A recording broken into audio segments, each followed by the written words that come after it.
learning more about the woman who opened fire on police when they went to evict her. We're told she had been squatting in the high-rise apartment for a year. Local 10 News investigator Amy Viteri live now with what she's uncovered today. Amy.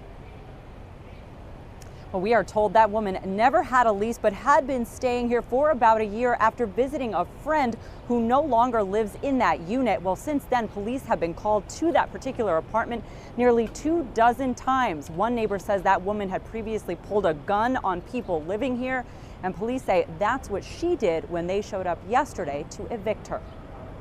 And they actually sent us a paper this morning that said an incident occurred. Miami-Dade officers serving an eviction warrant inside a Brickell apartment building Tuesday were aware of potential dangers.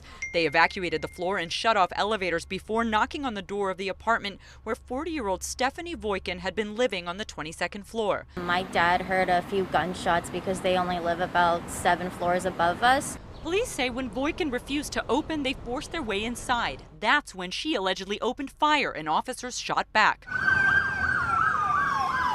Crews rushed Voikin to the hospital, but she died from her injuries. Saw her once in the elevator and she was kind of like standoffish, a little bit aggressive, like not very friendly, you know.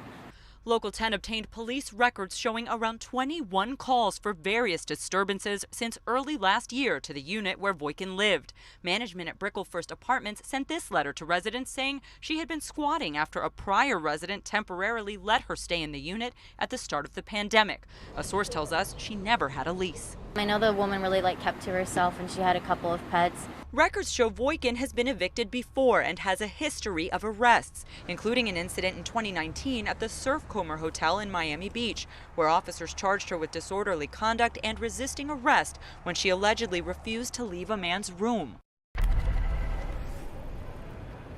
Now, FDLE now handling the investigation into this officer-involved shooting. Miami-Dade police have created a specific task force to deal with evictions, and we requested numbers from the county to get a sense of where things currently stand. We learned since March of 2020, about 10,524 eviction cases have been filed, and that includes both residential and non-residential, and the number of those still pending today, 4,067.